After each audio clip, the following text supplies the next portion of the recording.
Coming up on today's show, Carrie Pack is here as part of the GRL Blog Tour. Lisa has got some books to talk about, and we've got a huge giveaway to unveil. Welcome to the Big Gay Fiction Podcast, the show for readers and writers of gay romance fiction. If you can read it, write it, watch it, or listen to it, these two guys are going to talk about it. Now, here are your hosts, Jeff Adams and Will Knaus. Welcome to episode 37 of Jeff and Will's Big Gay Fiction Podcast. I'm Jeff from JeffAdamsWrites.com. And I'm Will from WillKnaus.com.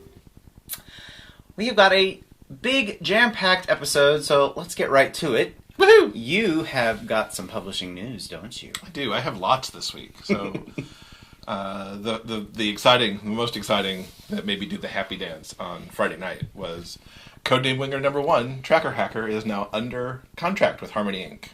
And due out fall of 2017. Awesome. Very excited about that. Mm-hmm. As well you should be. Yeah. Because I don't even really have words. I mean, this to me is as big as the first contract I signed with Hat Trick #1. How so? It's a different kind of book than I ever considered writing. It's not gay romance. True. Yeah. And it's not anything I ever tried before because it's got this whole like action adventure kind of spy kind of secret agent kind of thing going on, and I didn't quite know I had that in me. And yet it was a total blast to write, and I'm super psyched that it actually has a contract now.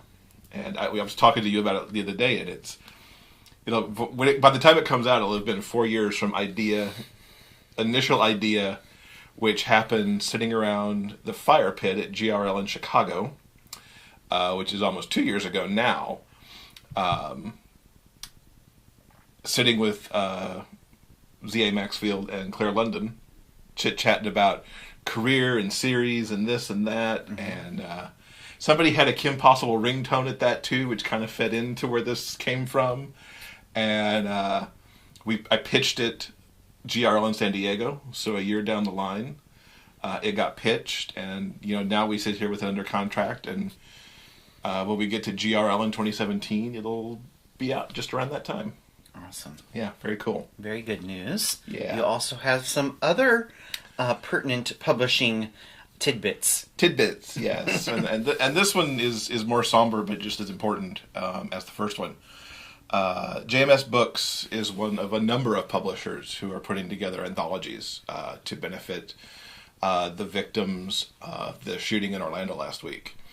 I am putting together a story. I've actually finished writing the first draft of the story that is still untitled, but it uses the Hat Trick characters, so it's Simon, it's Alex, it's the Rainbow High hockey team, kind of dealing with the shooting in their world.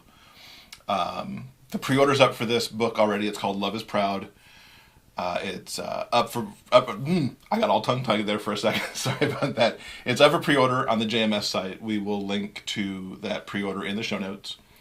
All the proceeds for this particular volume will go to Equality Florida's GoFundMe that they've got going for the victims and families of the nightclub shooting. So it's a small thing to do to help out the people most affected by that shooting. Good thing. Yes, very good thing. And as we find other anthologies that are coming out, we'll try to give them a shout out here so people can link up to those as well. The other bit of news that we talked about for the last couple episodes is that Love's Opening Night has been resubmitted. I finished the expansion on that and got it all squared away last week too. So I've resubmitted it, hoping to get it in as a novella, since it didn't quite fit the anthology that was being put together. So that is my writing news. Lots of good news. Yeah. Very happy about all those things. So, do you want to ramble on about the Tony Awards? At least for a little bit. I thought that was the best Tony broadcast in years. Hands down, I agree with you. It was really a really entertaining show. I personally have given up on award shows a long time ago because they're so fucking boring. They're not entertaining at all. And if anything, does happen that, accidentally is entertaining, that 2-minute clip is going to end up on social media anyway, so I don't need to waste 4 hours of my life watching, any show live. But having said that, we watched almost the entirety of the Tony Awards for the first time in several years. Yeah. We had, and that's even, we started rewatching it live Sunday night. Mm-hmm. And then even though we had the rest of it on DVR, we didn't skip that much. Nope, we didn't. Of the telecast. James Corden was an awesome host. Very, very good. He started it off very well with the cold opening to discuss Orlando a little bit. And went right on there into a very well-balanced show, I thought. This was also the first time in years that I thought every performance highlighted the show and made me want to go see it. So often in the last few years, they've done numbers, even from shows that I've seen, and I look at it and go, that's the best thing you could put in your 4 minutes on the national stage. I don't understand. But here, across the board, I wanted to see all those shows. And the particular miss for me of the season was not going to Bright Star. Their clip was awesome, and I'm sorry they closed.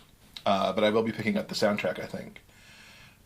Particular shout-outs in terms of speeches to Lin-Manuel Miranda. I thought his speech for when he won Best Score, where he not only wrote the sonnet for his wife, but also kind of wrapped Orlando into it, was truly heartfelt. And Frank Langella, too, just really did a nice speech.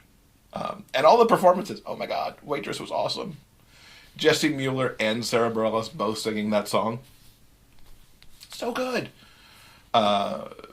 It's all over YouTube, so I don't even need to necessarily put it in the show notes. The two speeches I am going to put in the show notes for people to see. But CBS has a great playlist, too, that I might link up to of several of the performances. Mm-hmm. Anything stick out for you in particular, performance-wise? I don't know. Like I said, I think more than any other awards show, it's important for the Tonys to be entertaining because it's essentially a 3-hour commercial for Broadway, and it needs to pull people from the Midwest to come to New York and put butts in seats. Mm-hmm. That is its primary purpose. Yeah. That's what the broadcast is supposed to do. And I think it definitely did that this year. Yeah. We had the pleasure of seeing several of the nominated shows this past spring when we went to New York. And like we said in our Broadway New York wrap-up show where we kind of went on and on about everything that we saw. We loved everything. Mm-hmm. So the Tony Awards was really, really good, and I think that's reflective of what happened this past season. There was a dearth of really amazing stuff to go see and experience. No, there was an abundance. An abundance? A dearth implies there wasn't anything. Oh, see, I was trying to use a fancy word, and I screwed it up. Sorry. There was an abundance. There was an abundance. You're right, an abundance. So, yeah. If you can, get to New York and see some of these amazing shows. We will certainly, probably never in our lifetimes ever have the chance to see Hamilton in New York. It's far too expensive. If you're, I know of at least somebody who got who got face value tickets the day they went on sale. The latest block went on sale. That's like literally like winning the lottery. Yeah. You either have to be a celebrity or a millionaire to get into Hamilton right now. We might be able to go see it when it comes to San Francisco when the tour begins. So maybe we'll snag a ticket then. Yeah. Anyway, we still haven't seen Book of Mormon either. Yeah, so. That's true too. We haven't seen that one either, but yeah. Yeah, good job, Tonys. Yeah. Time now for the GRL Guest Author Spotlight. We're happy to welcome Carrie Pack to the podcast as part of the official 2016 GRL Blog Tour. Carrie is a part-time college professor and author of Designs on You and In the Present Tense. Carrie lives in Florida, which she fondly calls America's Wang, with her husband and 4 cats, and she's currently working on her next novel. Thanks for being with us, Carrie. Oh, thanks. I'm glad to be here. So tell us about your latest, In the Present Tense, and what its inspirations were. Sure. This is a time travel adventure, kind of. Not kind of, it is. About a man named Miles who wakes up to find that he is married to a woman, and in his mind, he's gay. So he's like, what the heck has happened in my life? And finds out, that no, he's bisexual. He's been married to this woman for a little over a year, and this is how he finds out he's been time traveling. His wife tells him, no, this is a thing that happens to you. This must be the first time that you're remembering it or whatever. And so kind of the story progresses from there. Meanwhile, his younger self, who's about 17, is obsessed with getting back together with an ex-boyfriend. His current self wants to stay married to the wife. And then cue a kind of evil corporation trying to, get the secret to time travel, and everything kind of goes to hell. Interesting. Okay. And time travel is very in right now. It's Good, all I'm glad over to hear it. movies and TV and everything. Do you have a particular favorite time travel story or movie or TV? Wait, let's see if you can see my shirt. Back to the Future. That's a classic. Isn't that everybody's favorite? It's certainly, I would have to imagine, among them. I just saw a list the other day, and I was like, it was ranking I think 41 time travel movies or something, and I disagreed with almost all of them, but Back to the Future was at the top, so I was like, okay, I guess I'll tolerate this list. Okay, and I mean, it's certainly popular. At least you've got the CW shows that have like Legends of Tomorrow and The Flash and stuff, all doing their time travel stuff. Oh, The Flash has been out of control with the time travel, just everywhere, which I love, but. It's a little all over the place. But I love that show. I'm big into, I love all time travel. Like, honestly, even something like Outlander, which predominantly ends up with the main character in, 1800 Scotland. Still, there's a time travel element to it. So I'm like, okay, I'm sold. What, did you have to do special research? Or did you make up your own time travel rules? A little of both. I based my main character, his condition is based in a dissociative disorder. So it's a little bit like dissociative identity disorder, where instead of having alternate personalities, he shifts in time. So I tied it very closely to that. Personally, I like science fiction and time travel better when it's rooted in reality. It makes more sense to me. I can suspend disbelief where I need to when there are those connections to real things. But it's also, there's an explanation for it kind of late in the book, and this might be spoilery, so fair warning. But there is a little bit of an explanation where it is tied to the theory of relativity, where the closer you travel to the speed of light, you're going to travel in time. And that's kind of how it gets explained to him as to why his brain synapses fire that fast, which who knows if that would even be plausible. That's my playing with science. There's the fiction in science fiction. But yeah, so I used a little bit of both, but I did a lot of research into mental illness, because if you're going to tie something to a very real condition, you have to consider the people that have those conditions. There's another character who time travels through her schizophrenia, and you don't want to be disrespectful to people who live with that very real mental illness every day. How did you decide in the long run that you struck the right balance there between your sci-fi side and the presenting actual mental illness appropriately? Ooh, I don't know that I'm 100% sure that I did. I hope that I did. I've gotten some good reception on that part. Personally, I have depression and anxiety, so I feel like I have a little bit of a place to come to from that, where I can say, I know there's a stigma behind mental illness. I know that people are unwilling to talk about it. And, there's a conversation a couple characters have where Miles's ex-boyfriend actually talks to his wife and says, are you going to, a therapist or anything? Is there any, because this has got to be horribly traumatic on you. Nearly every character in this book has some period of mental illness, whether it's a brief period of depression or, a longer period of depression and anxiety, all the way up to, like I said, schizophrenia. So I hope I got the balance right. But like I said, I was trying to really be respectful. And there's a lot of discussion about, it's okay to seek treatment. You should seek treatment. This is an illness. It's okay to accept medication and therapy and, whatever combination of that's going to work for you. Of course, there are some people that really maybe don't have the mentally ill character's best interest at heart and manipulate that a little, but it's fiction. You got to have a little bit of leeway there. You can't be towing that line all the time. Sure. Now, you had a personal revelation writing this novel as well, right? I did. I have, since I was an adolescent, felt attracted to women. But I've exclusively dated. I'm married to a man. And for a long time, I remember as an adolescent actually going, I'm not a lesbian. I know I'm attracted to boys. What's going on?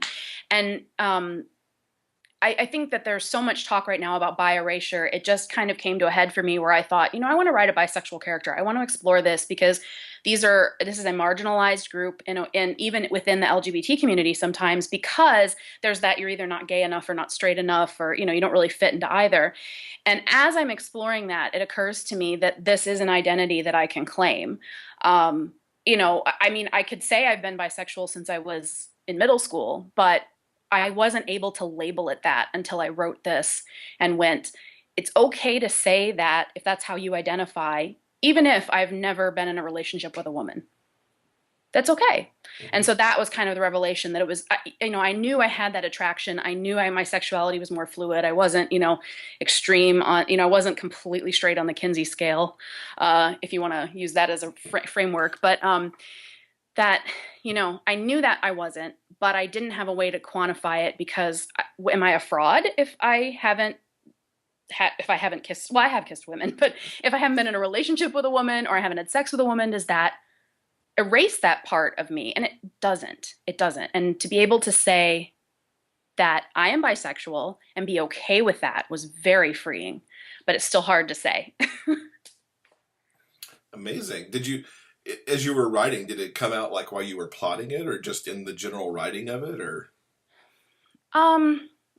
A little of both. Some of it was actually after the fact. I was talking to people about writing a bisexual character and realized, they would say to me, you don't have to have been in a relationship with a woman, But while writing it, there is very much a connection with the main character, Miles, who in high school is pretty much just attracted to guys. He thinks he's gay. He really does. He's just, because he hasn't really met a woman that he is attracted to yet. He's not really into that. He's just obsessed with his current boyfriend, which if you read the book, you'd see is just obsessed, in a good way. But doesn't really figure it out until later when he's in college and he meets a girl that's just kind of he needs a casual relationship, and she's just a good friend who he happens to start seeing and realizes that, he might be a little more attracted to men, but that he still, has a connection to women. And then of course he gets married and obviously that solidifies it for him. But yeah, it was definitely, that was my experience. I definitely have more of an attraction to men. But man, I can stare at a woman and be just as attracted, if it's the right woman. So I think that was definitely, happened to me while I was writing. I realized that a little bit more about myself. Interesting. Oh, that's awesome that you were able to get that. I'm gonna have to pick up this book because I'm totally intrigued now between the time travel, the different characters, and everything going on in it. Good. Yay. That's what I'm hoping. So what's coming up next for you? I'm currently working on, I'm such a genre jumper. It's ridiculous. I'm driving my publisher crazy because they're like, how are you going to get an audience? I'm going to get an audience. I'm going to do it. No matter what, but That's right. Have that attitude. That's good. And there's thematic things in my work. Like I always write about finding your true self. That's something for me that I have a very strong personality. And so for me, I really work on writing these characters who find a way to be true to themselves and obviously in this book, under some pretty crazy circumstances. So my next book is actually going to be YA, and I'm writing about the time period during the Riot Grrrl movement of the early 90s. Kind of my time a little bit. I was a little on the young side to really be able to, get really involved in the punk scene or the Riot Grrrl scene. But there's a lot of parallel in that culture with what we're seeing in feminism and young women today. And I wanted to write that. And now that I've kind of made my revelation about bisexuality, I'm writing a teenage bisexual girl. So, I'm giving myself, I guess, a little redemption there. Awesome. So what are you looking forward to in Kansas City this year? This is going to be my first year going to Gay Rom Lit. Oh, awesome. I managed to eke into that registration because I know it's a hot commodity. So I'm just kind of hoping to, make some connections and maybe find some new readers and learn a little more about the industry. Plus, I have family in Missouri, so I'm kind of going to use it as a vacation to visit some family too. So. Nice, a 2-for-1. Cheating. Yeah. So what's the best way for people to keep up with you? I'm on Twitter. It's just at Carrie Pack. I'm everywhere, really. I'm on Facebook too. And my website's carriepack.com. But Twitter's probably the easiest way to find me because it's my name and it's pretty, my face with different haircut. But I'm still there. So that's probably the easiest way. Okay, awesome. We'll link up to that in the show notes so everybody can find you. And look forward to seeing you in Kansas City. All right. Thanks so much, Jeff. Thanks. You can follow the GRL Blog Tour by going to gayromlit.com/2016 blog tour. So we're in the third week of the GRL Blog Tour here on the Big Gay Fiction Podcast, and we've decided to make it a little more exciting. We are now going to be giving away a 7-inch Fire tablet that's loaded with books from many of the authors who are going to be on the blog tour on the podcast. And in addition to that, I'm going to throw some of my own books in. And Ethan Day, who'll be coming up later in the blog tour, is also going to give us many books from Wild City Press, from the authors from that press who'll be attending GRL. So this whole thing is now packaged up in a rafflecopter, and you can find the rafflecopter on episode 37 show notes. And it'll also give you a link so you can see all of the authors who are offering up books to this point. And that'll be going on through GRL. So this big giveaway is going to run through Sunday, October 23rd. Which will be the last day that you can enter. Now, one of the key things that you'll need to enter is the word of the week, which will change up, obviously, every week, and you can plug this in on the rafflecopter. This week's word is pride. And we'll throw in other words, as we keep going. So, look for the rafflecopter every week. You can have multiple entries per week, but you got to keep coming back and doing stuff. And good luck to everybody who can enter between now and basically the end of October. Good luck. Yeah, I think it's really exciting, and it's going to be really fun. So, once again, if you want in on this sweet deal, check out our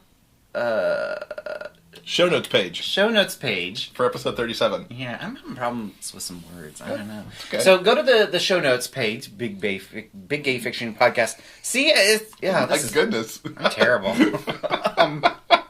Use your words. Okay, so go to biggayfictionpodcast.com every single week. Check out the show notes. Look for the rafflecopter giveaway.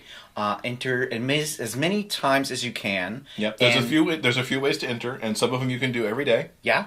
And don't forget, this week's word is pride. Yeah. So remember that. Check it out. Okay, recently we got this week's issue of Entertainment Weekly, and it happens to be their Pride issue. We've got the ladies from the new Ghostbusters movie on the cover.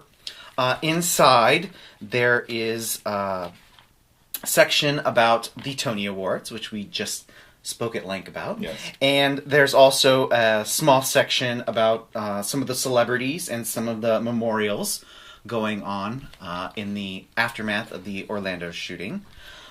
Also, there is a really lovely Pride section about some of the LGBT entertainment offerings coming up later in the year. The big main story is the Looking movie, which is coming up in July. Woohoo! It's going to be airing on HBO. Yep. It's going to be wrapping up the series. And there's a really nice interview with the three main guys from the show. And they talk about their experience making the show and making the movie, and what we can expect coming up. Looking forward to that. Yeah, it's going to be really, really good. Also, there's some more stuff about the new season of Drag Race All-Stars. Also, there's a short but informative interview with Dustin Lance Black.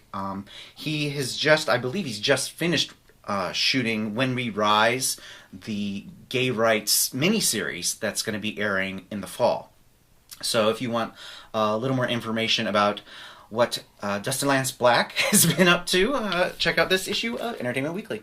Yeah, that was a good issue, and I'm looking forward to that, to his When We Rise. I think that Yeah. It was important anyway, and in the wake of Orlando, I think it's even more important. Mm-hmm. Most definitely.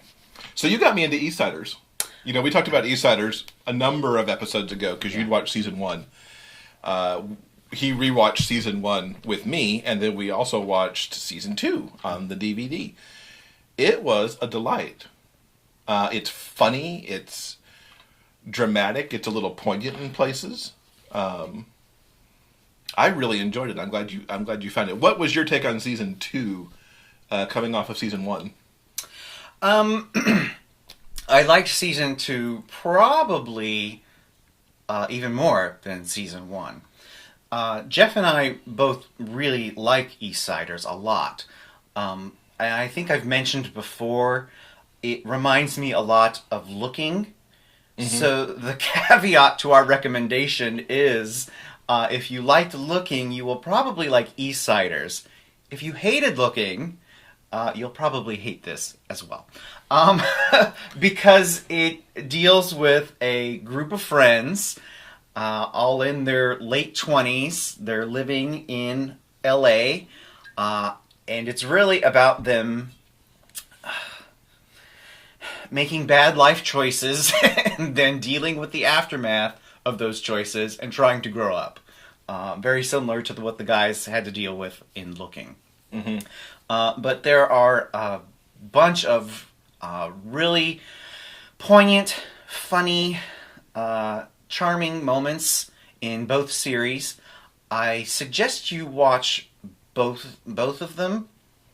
I think the series 1 kind of ends on kind of a cliffhanger. A little bit. Where you don't really know what direction the relationship with the two main characters is going to go. Series 2 picks up, I think, a year afterwards, and it follows everyone in the crazy lives that they live. Mm-hmm. And I really liked... Is this going to tell me what the episodes were? No, of course not. The episode where they went through the threesomes, I thought was an absolute hysterical episode. Mm-hmm. The way they shot it was so clever, and the way that they just kept cycling through these guys as the two main characters kind of work through their relationship issues by going through threesomes. Just everything about that I thought was a hoot. Mm-hmm. I think it's my favorite episode of the seasons, mm-hmm. but I really enjoyed the arc that started with season 1 and went through the end of season 2. Yeah. If it ends there, I think that's fine. But if they come back for season 3, hey, I'm there. Yeah. So, yeah, we enjoyed that. Good yeah. stuff. We'll link up to some show notes for that so you can go find DVDs or streaming of that through whatever format you would want to. Mm-hmm. Something I came across while we're kind of in the TV phase of things that I found on Playbill yesterday was a pilot that's actually going to go up to Series Fest, which is in Denver this coming weekend, so June 23rd through 25th.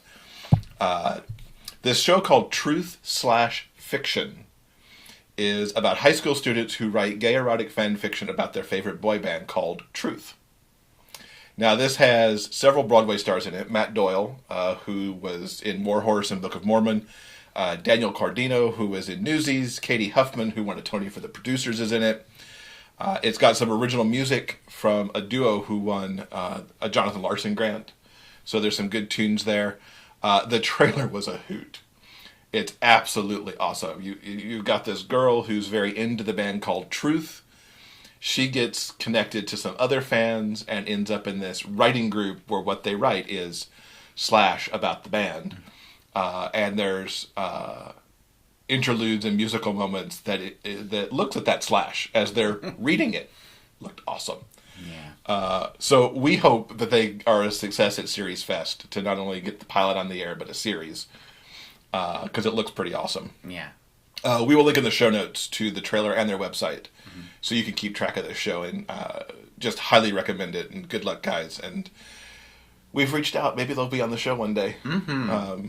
So we're talking to them about maybe coming on and being able to talk about that, because I know so many of our authors in this genre started with writing slash. Yeah. Yeah. Did you like the trailer? All you've done is nod your head. You want Rinder's small opinion? I know. I have been nodding my head because the only thing we really know about it so far is, what we've seen in the trailer.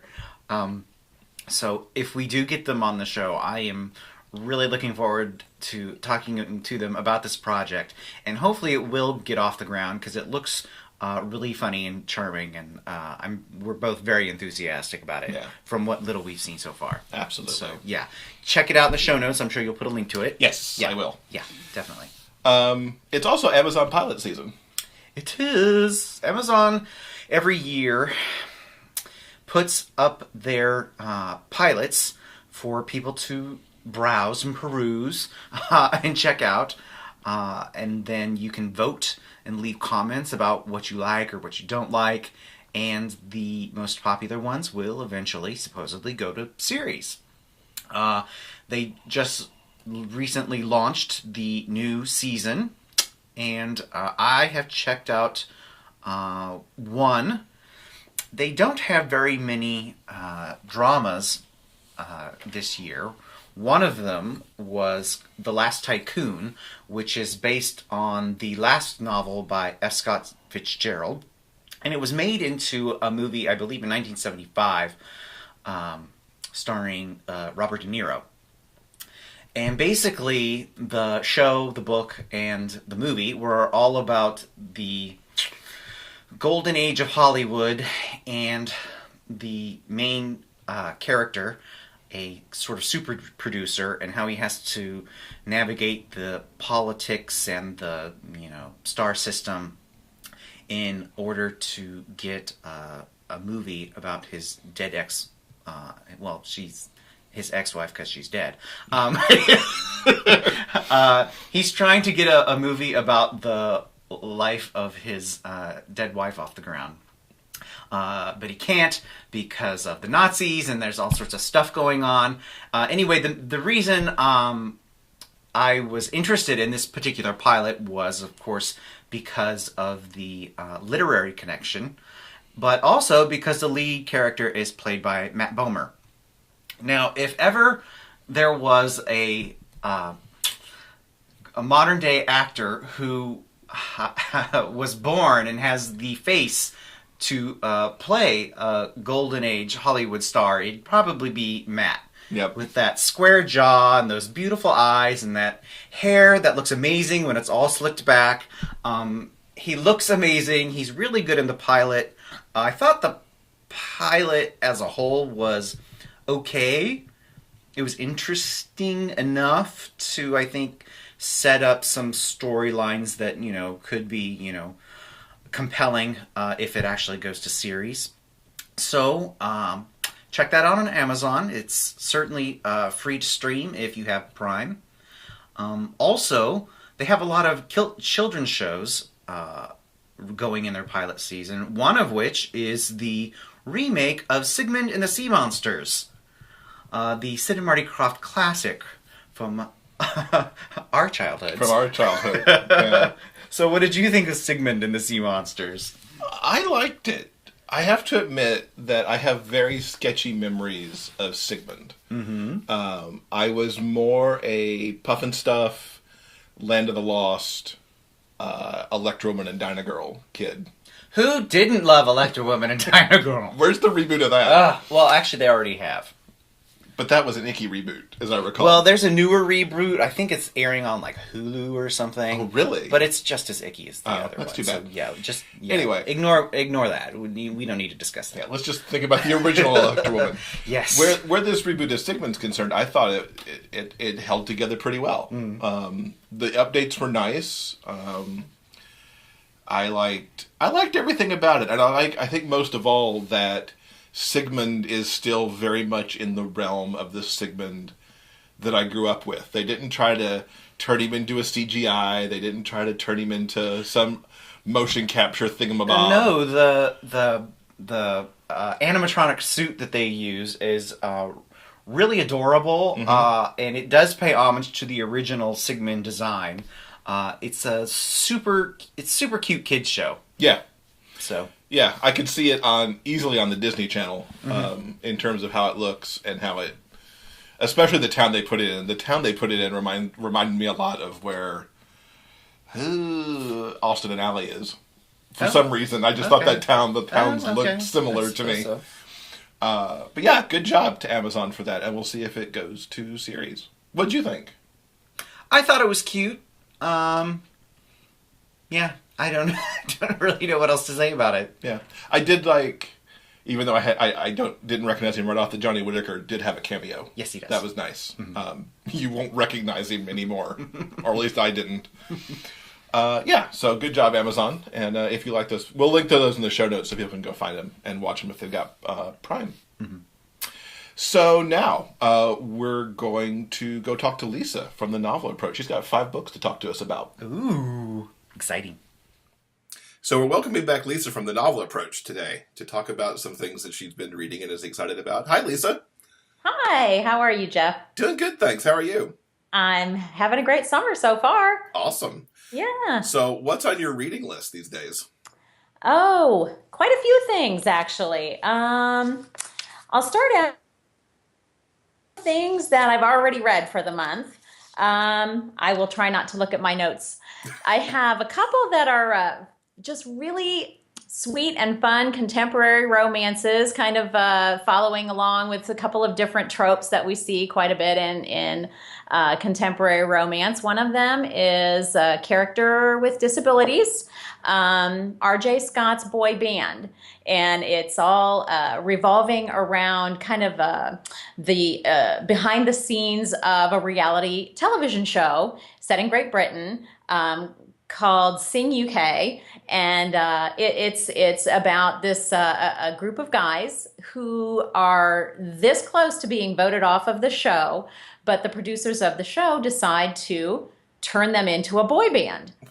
And the title is Boy, B-A-N-N-E-D, which was kind of a cute play on the words, but yeah, so it's about the lead singer, or the kind of lead guitarist, lead singer of the group. His name is Corey, and he is on the autism spectrum. And another lead, I guess probably Angel is more the lead singer than Corey is. Corey's more the lead guitarist, and Angel is kind of he's men. You know, he's a little more flamboyantly, openly sexual.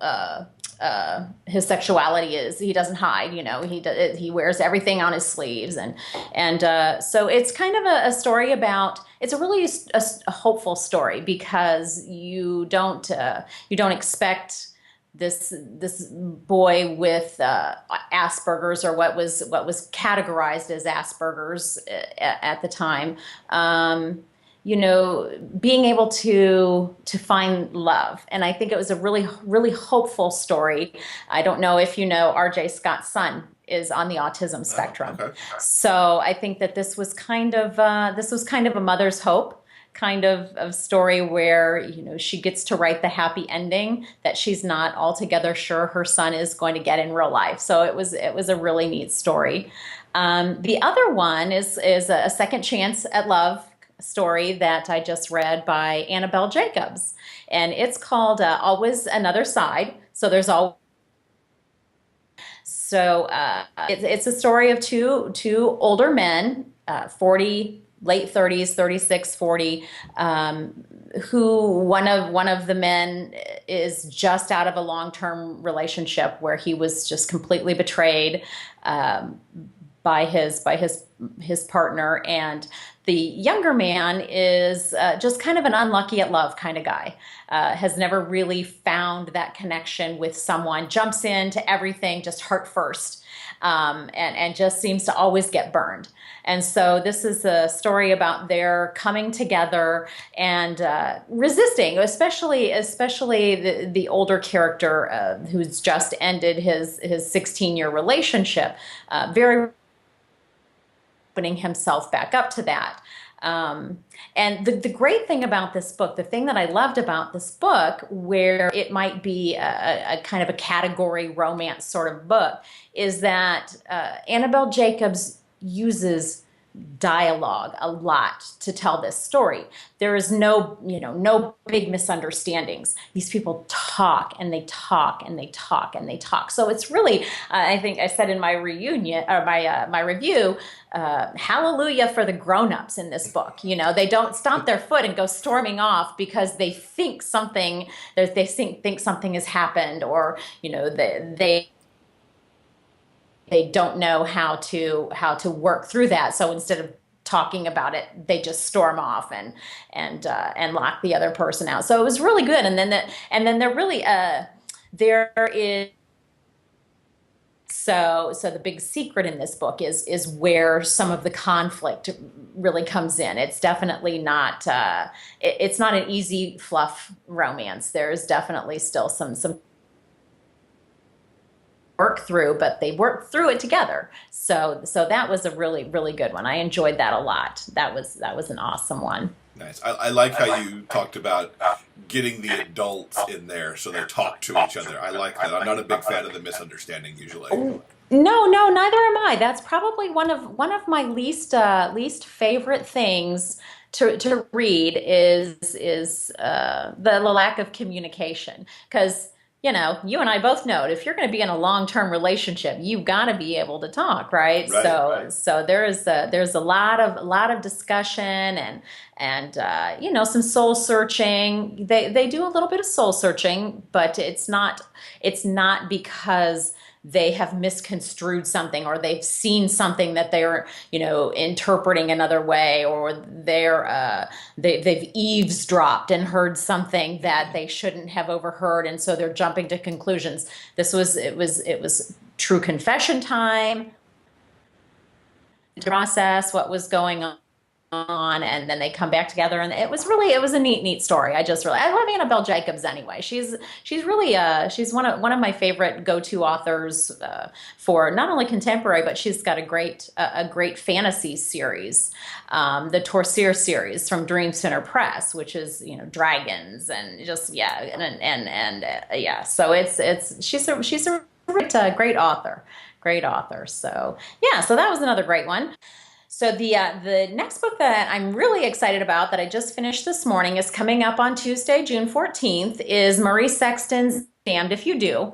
Comes out from Samhain Press on Tuesday, as I said, and it's a Faustian kind of a take. That's always kind of a popular take on striking a bargain with the devil.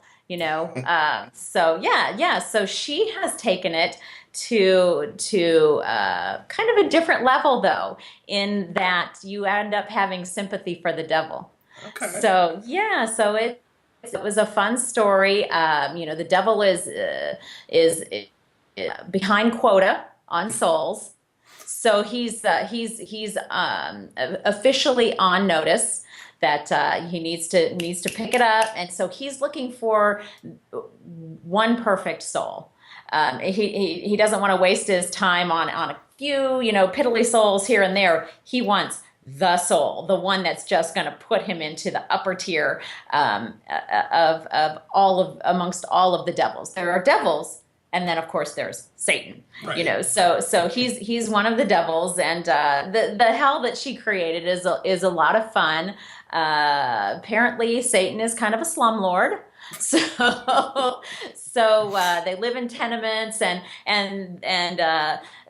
Marie's version of hell is sirens all night long and kids crying even though there are no children in hell, and roosters crowing and dogs barking even though there are no animals in hell. So it's just all of these little naggy things that you could think of, if you're laying there in bed at night and there's all this ambient noise going on. That's her version of hell. It's kind of fun, and so this is the bargaining with the devil, and the main character finding the one perfect soul that he wants to win, that's going to bring him all the glory, so then the twist is you start kind of feeling a little bit sorry for this character, and the character who he has targeted has an equally interesting story.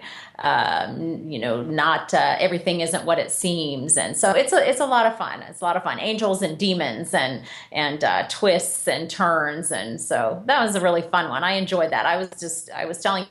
Got like 5 hours of sleep last night because I couldn't put it down, and then I woke up at 5 o'clock this morning and I was reading it like crazy because it was good, and it brought some feels to my eyes in the form of tears too. So that was it was a really moving little story. Nice. You've been reading some good stuff there. Yeah, I have. So that was the good one. Well, I'll go by date order again. The next one, I think that I won't be reading this one for review because I read it as a beta reader, but I think a lot of folks are going to be really excited about June 22nd, Reese Ford's Absinthe of Malice. So that one's coming out. The Sinner's Gin boys are Crossroads Gin, and they're back on the road. Mickey and Damie and Forrest and Rafe are out on the road, and this one's they should have called it the Murphy's Law Tour, because if anything could go wrong, it did. Which is pretty typical with this particular group of guys. It's mayhem and shenanigans and things happening that are out of their control, because that's just the kind of world that Reese Ford likes to create. Just throw in a little mayhem there and everything will be okay. A little mystery, but this is kind of a fun treat because it's all four couples from the series together. So this is Mickey and Kane and Damie and Shun and Forrest and Connor, and then Rafe and Quinn. And so you get little snippets with each of the couples along the way as they're touring, as the band is, they're hopping in their van and they're touring from venue to venue, bar to bar, But so I think folks are going to be really excited to get hold of that one, and that's not the last book in the series, but the series is getting ready to wrap up with the next book. So yeah, it's a fun one. It's a fun one. Folks are going to love that. Seeing what the boys are up to. Yeah, and then June 30th, we ended the last conversation we had with S. Hunter Nisbet's What Boys Are Made Of. And I was only about halfway through that book at the time and ended up finishing it and just loved it. I was just blown away by this post-apocalyptic world that she's created. Appalachia post Second Civil War, as I'd said, where the United States has just kind of been taken back to an age where, probably early 19th century-ish, there's no electronics, they do have automobiles, but it's very, very basic, very simple life. Or I shouldn't say a simple life. It's a very difficult life, but everything around them is very basic, where there just aren't a lot of modern conveniences. Mm-hmm. So it's the Simon Flaherty is the main character in this one, and he's a bare knuckle fighter. He's a 16-year-old boy who had to grow up real fast. So he has to do what he has to do, kind of thing, and he struggles a lot with who he is and his relationship with another character in the book who is kind of his antagonist. This boy is definitely Simon's. He's a little bit of his Achilles heel too.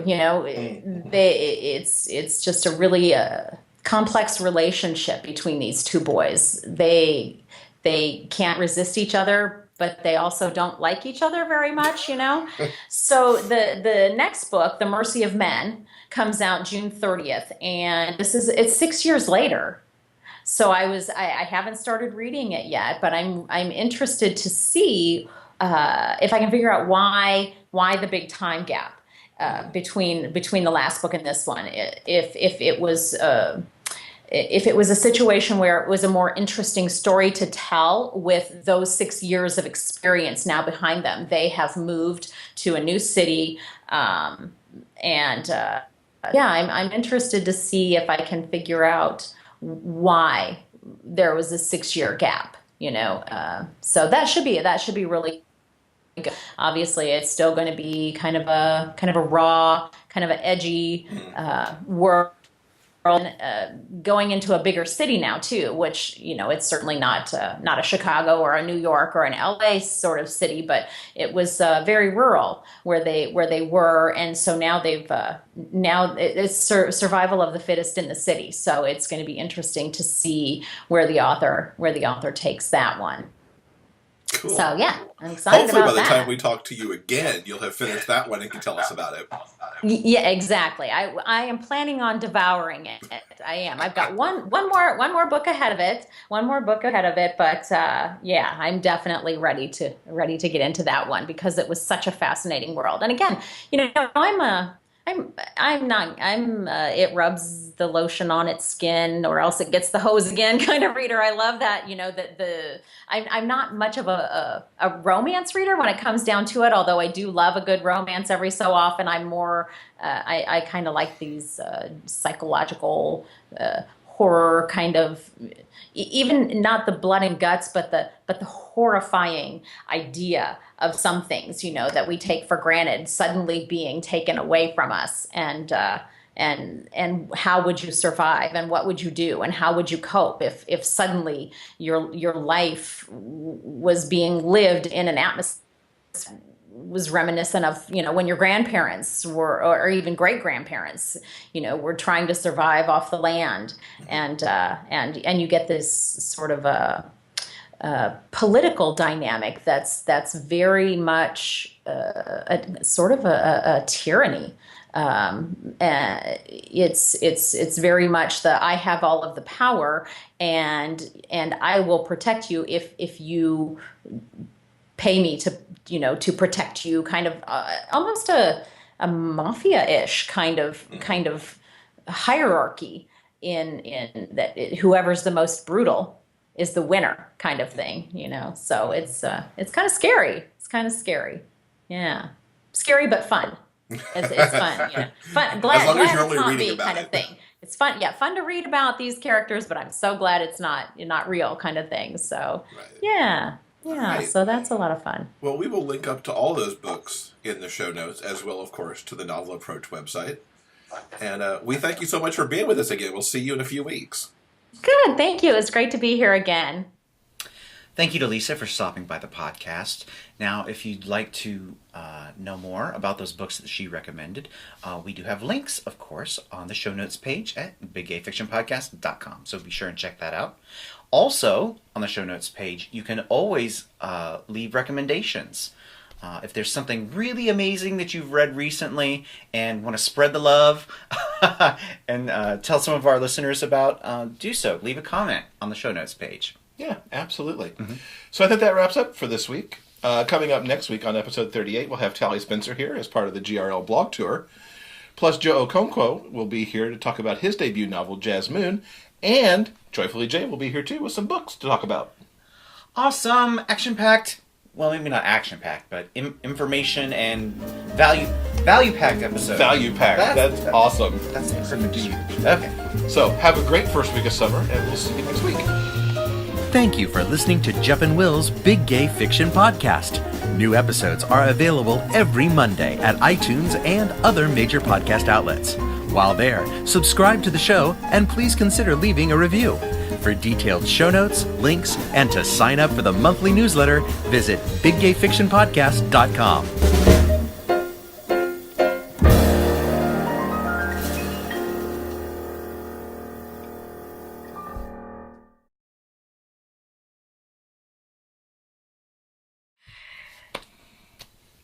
All right, so we're in week 3 of the GRL Blog Tour. I'll just start that over because that was babble. Yes. So we're in week 3 of the GRL Blog Tour on the Big Gay Fiction podcast, and we've decided to make things even more interesting. So we're doing a giveaway. Amazon Fire tablets were on sale. They're cheap, $40 right now for the 7-inch tablet. So that sale is over. That sale's over? I'll start over again. So we're in the 3rd week of the GRL Blog Tour here on the Big Gay Fiction podcast, and we're having a great time with that. And we've decided to kind of up the excitement factor a little bit. Oh. We are now giving away a 7-inch Fire tablet, which will be loaded with a lot of Damn it! You want me to talk about it? I see a blooper reel coming on the end of the episode. Do you take a moment? Do you want some more beverage? I'm okay right